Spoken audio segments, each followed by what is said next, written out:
नमस्कार, मैं मनोज सिंह राजपूत। आपका स्वागत है टीवी भारत 24 के अंदर। अब रोज की तरह ना आज कोई खास खबर होगी, ना कोई डेली हेडलाइंस, लेकिन आज की खबर थोड़ी सी खास है क्योंकि आज हम बात करेंगे 14 अगस्त 1947 की। अब आप सब लोग ये सोच रहे होंगे कि 15 अगस्त आने वाला है, ये बंदा 14 अगस्त की बात क्यों कर रहा है। रीजन सुनने पड़ेंगे आपको, क्योंकि 15 अगस्त वो दिन था, 15 अगस्त 1947, जब देश को आजादी मिली थी। 190 साल की चल रही गुलामी, आखिरकार वो समय आ गया था जब अंग्रेज इस देश को छोड़कर जाने वाले थे। कई सौ सालों से चल रहा जो बेदर्दी की इंतहा थी वो खत्म होने वाली थी। कई लोगों के लिए खुशी की बात थी, लेकिन बहुत सारे लोगों के लिए गम की बात थी। गम की बात क्यों थी वो भी सुन लीजिए। पार्टीशन, एक ऐसा किस्सा जो कि इंडिपेंडेंस से ही जुड़ा हुआ है, लेकिन हम लोग उसको याद नहीं करते। रीजन काफी सारे हैं पीछे। अब बात करेंगे 14 अगस्त की। आज से 3 महीने पहले यानी तकरीबन 3 जून 1947 को माउंटबेटन ने यह अनाउंस कर दिया कि वो भारत और पाकिस्तान बनाने जा रहा है, और जिसका काम दिया गया था सर्सिल रेडक्लिफ को। सर्सिल नहीं जानते आप लोग, तो ये ब्रिटिश आर्मी के अंदर काम किया करते थे। अब उनको काम दिया गया था कि आप किसी तरीके से देश की बॉर्डर बनाइए कि किस तरीके से हम पाकिस्तान को अलग कर सकते हैं, बांग्लादेश जो कि उस टाइम पे भी पाकिस्तान था, ईस्ट और वेस्ट पाकिस्तान, और कैसे हम बीच में इंडिया को छोड़ सकते हैं। अब इनके पीछे जियोपॉलिटिकल इंटरेस्ट तो थे ही अंग्रेजों के, लेकिन उसमें गलतियां हमारे लोगों की भी थी।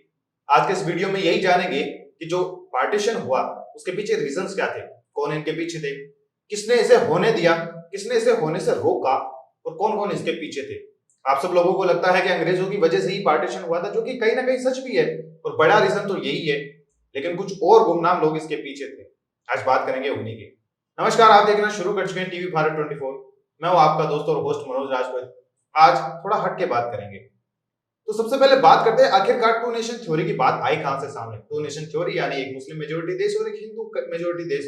अब इसको बनाने के लिए कई सारे लोग इसके अंदर शामिल थे, लेकिन असल में ये आइडिया था किसका? किसने कहा था कि हमें दो देश चाहिए और भारत के ही दो टुकड़े कर दें? अगर चाहिए था तो अफगानिस्तान जा सकते थे सारे मुस्लिम, क्योंकि वो भी तो एक मुस्लिम मेजोरिटी कंट्री और बहुत बड़ा इलाका है, पाकिस्तान से तो एटलीस्ट बड़ा ही है, सारे मुस्लिम आसानी से जा सकते थे। लेकिन ऐसा हुआ क्यों नहीं? दरअसल शुरुआत होती है इसकी बहुत साल पहले, यानी 1750 के आसपास। अब इसकी शुरुआत कौन करते हैं वो भी जान लीजिए। सैयद अहमद खान, ये वो शख्स था जिसने कई बार ऐसा लोगों के बीच में भड़काऊ भाषण दिया कि हमें एक अलग राष्ट्र बनाना चाहिए क्योंकि इंडिया के अंदर मुस्लिमों के ऊपर अत्याचार हो रहे हैं। वही सिनेरियो जो आज के दिन पे चलता है। हिंदुओं को लगता है कि हिंदू खतरे में, मुस्लिमों को लगता है मुस्लिम खतरे में। ये साला कभी पारसी, सिख, जैन, बुद्धिस्ट ये सब लोग खतरे में क्यों नहीं आते, सिर्फ हिंदू और मुस्लिम खतरे में क्यों आते हैं? ये बात मुझे आज तक समझ में नहीं आई। आपको कभी समझ में आ जाए तो कमेंट सेक्शन में जरूर बता देना। फिर आगे बात करते हैं। सैयद अहमद खान वो शख्स था जिसने ऑफिशियली 1887 के अंदर ये कहा था कि हमें टू नेशन थ्योरी चाहिए, हमें अपना पाकिस्तान चाहिए, और पाकिस्तान नाम भी इन्होंने सजेस्ट किया था उस टाइम पे। अब उस टाइम पे जिन्ना तो थे नहीं, इन लोगों की बात सुनता ही कौन? सैयद अहमद खान ने कई सारी रैलियों के अंदर भड़काऊ भाषण दिए, कहा कि हमें तो पाकिस्तान चाहिए चाहिए। लेकिन उसके बाद में मामला होता है शुरू, जब गांधी जी अपने कदम इंडिया के ऊपर रखते हैं।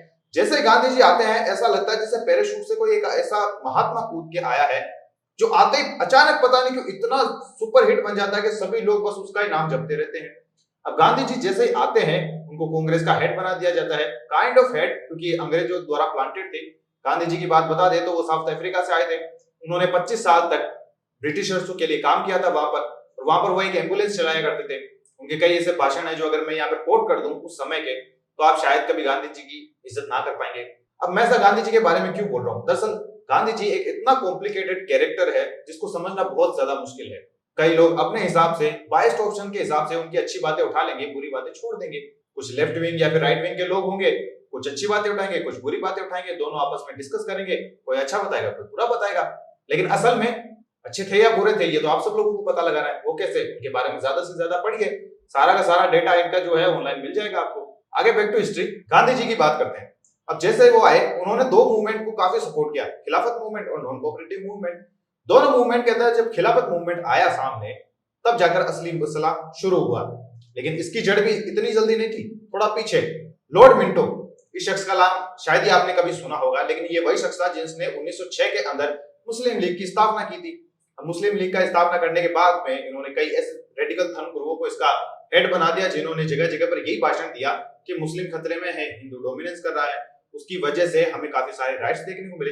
मेरे पास में एक रो चल रही होगी जिसके अंदर आप देख सकते हैं कि 1910 के बाद से ही और 1947 तक लगातार हिंदुओं और मुसलमानों दोनों के ऊपर कितने सारे अत्याचार होते हैं। खिलाफत मूवमेंट आप सब लोगों को पता होगा, कई सारे लोगों को ऐसा लगता है खिलाफत मूवमेंट अंग्रेजों के खिलाफ था, लेकिन असल में ये तुर्की के राजा को बचाने के लिए था कि इस्लामिक देश जो कि तुर्की था उस टाइम पे, उसके कैलिफेट को हटा दिया था ब्रिटिशरों ने। तो 1919 से लेकर 1922 तक ये सारा चला था मूवमेंट। उस मूवमेंट को सपोर्ट किया था गांधी जी ने। अब असली प्रॉब्लम आती है शुरू यहाँ पे, उसके अंदर मुस्लिम लीग भी शामिल था। जैसे गांधी जी ने सपोर्ट किया वो और भी ज्यादा बड़ा हो गया, लेकिन जब ब्रिटिशर्स बात नहीं मानते हैं और कैलिफेट को उखाड़ फेंकते हैं, कमाल अतातुर्क ख्वानी जो कि उस टाइम पे राजा बन जाते हैं तुर्की के, जब वो सत्ता में आते हैं तो मुस्लिम लोग यहाँ पर घबरा जाते हैं, बावले हो जाते हैं। फिर होता है मैसेकर्स, मोपला मैसेकर्स, आप सब लोगों ने जरूर सुना होगा। नहीं सुना तो इसके बारे में मैं आपको लिंक डिस्क्रिप्शन में डाल दूंगा, आप जाकर इसके बारे में पढ़ सकते हैं। जहां पर एक ही दिन के अंदर 10,000 से भी ज्यादा हिंदुओं को जान से मार दिया। ऐसे कई सारे हिंसा हमें लगातार कई सारे हिस्सों में देखने को मिली, कोलकाता, बंगाल, पश्चिम बंगाल, उसके बाद में आज का बांग्लादेश, उड़ीसा, हरियाणा, पंजाब, राजस्थान, मुंबई, मध्य प्रदेश, केरला, चेन्नई, कई सारे ऐसे इलाके थे जहां पर हिंदुओं के ऊपर भी अत्याचार हुए हैं और मुस्लिमों के ऊपर भी अत्याचार हुए हैं। जैसे आप सब लोगों को पता होगा, बिहार के अंदर एक जगह है जहां पर 52 मुसलमानों को एक ही दिन के अंदर काट डाला था। कई सारी ऐसी घटनाएं थी जो लगातार होती जा रही थी। अब इसी राइट्स को रोकने के लिए गांधी जी ने अपोज किया था पहले तो टू नेशन थ्योरी को, लेकिन इसमें आप एक कैरेक्टर को भूल गए होंगे, मोहम्मद अली जिन्ना। ये वो शख्स थे जो पहले इंडिया में रहते थे, तब उन्होंने ये बोला था, वो भी लॉयर और गांधी जी भी लॉयर थे।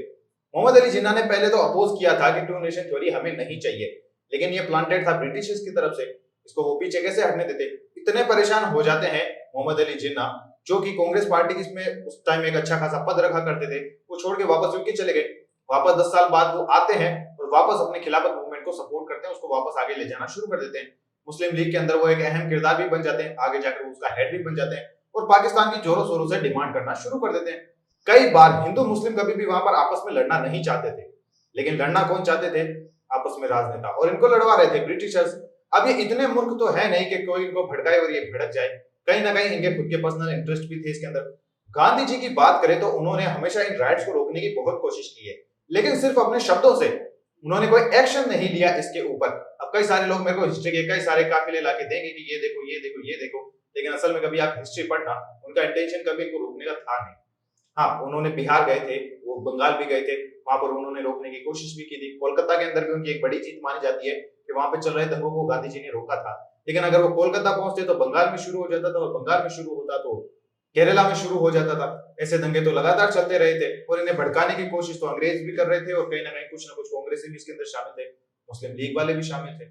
लेकिन इसका रिजल्ट हमें देखने को मिलता है अगस्त के अंदर, जब इस दुनिया का सबसे बड़ा मास एक्सोडस होता है। मैं से एक्सोडस ही बोलूंगा, लाखों की संख्या में नहीं, करोड़ों की संख्या में लोग इधर से उधर जाते हैं, जहां पर तकरीबन 1 करोड़ लोग पाकिस्तान से हिंदुस्तान की तरफ आते हैं और तकरीबन 50 से 60 लाख लोग हिंदुस्तान से पाकिस्तान की तरफ जाते हैं। अब इसके अंदर तकरीबन 10 लाख लोग मारे जाते हैं, और उनका क्या कसूर था? कुछ भी नहीं। कसूर उनका ये था क्योंकि वो मैकमोहन लाइन के बीच में आ गए थे। अब लाइन में बीच में आने से उनकी तकलीफें और भी ज्यादा बढ़ गई। इनके अंदर जो सबसे ज्यादा अत्याचार हुआ वो महिलाओं के साथ में हुआ। आपको बता दूं कि तकरीबन ऐसा एस्टिमेट किया जाता है कि 84,000 के आसपास किया जाता है, लेकिन तकरीबन 1 लाख के आसपास होंगे लोग। इन महिलाओं का 1 लाख महिलाओं की बात कर रहा हूं मैं सिर्फ, जहां पर कई महिलाओं के गैंग रेप होते हैं उस टाइम पे, उनको मार दिया जाता है जान से, और साथ में कई लोगों को तो बंदी बनाकर गुलाम बनाकर रखा जाता है उस टाइम पे। आर्मी की बात करें तो उस टाइम पे भी जो इंडियन आर्मी थी उसके अंदर ज्यादातर यानी 50% मुस्लिम आर्मी थी, वो सारी चली जाती है पाकिस्तान के साइड में। अब कई सारे लोग ये समझते हैं कि पार्टीशन करने के पीछे के रीजन थे हिंदू मुस्लिम के राइट्स को रोकना, पर आप थोड़ा सा गौर कीजिए, क्या पाकिस्तान बनाने के बाद में इंडिया में शांति है? क्या पाकिस्तान ने कभी इंडिया पे अटैक नहीं किया? क्या वहां के मुस्लिम जो लोग हैं जो इतने रेडिकलाइज हो चुके हैं कि उनका बस चले तो आज ही इंडिया के अंदर गजवाए हिंद कर दें? पाकिस्तान बनाना सबसे बड़ी मूर्खता थी। अगर इसके अंदर एक कॉन्ट्रोडिक्शन हो सकता है, एक सपोज हो सकता है कि अगर उस टाइम पर सुभाष चंद्र बोस, जो कि कई सारे लोग मानते हैं कि उनको बन जाना चाहिए था, लेकिन अगर वो होते, थोड़े कम्युनिस्ट आइडियोलॉजी के थे, अगर वो होते तो तकरीबन 20 साल का वो लगा देते यहाँ पर डिक्टेटरशिप। 20 साल की डिक्टेटरशिप होने के बाद में वो कॉन्फ्लिक्ट होने देते। क्या आपने कभी सुना है कि जर्मन और जूस वो एक साथ में रहते हैं? सुना आपने कभी? गांधी जी की विचारधारा माने तो नॉन वायलेंस की थी, पर क्या उनके नॉन वायलेंस से कुछ फर्क पड़ा? नहीं पड़ा। आज भी हिंदू मुस्लिम के दंगे होते हैं इंडिया में, लगातार होते रहते हैं। एक साल के अंदर 3-3 हजार के आसपास कई बार आंकड़े पहुंच जाते हैं। वो अलग बात है कि पिछले 5-10 सालों में इन झगड़ों के बीच में कुछ ना कुछ कमी आई है। आज के वीडियो में बस इतना ही। आपसे कल फिर मुलाकात होगी एक और वीडियो के साथ में। तब तक देखते रहिए टीवी भारत 24। मैं हूं मनोज सिंह राजपुर, मिलता हूं आपसे जल्द ही। जय हिंद, जय भारत।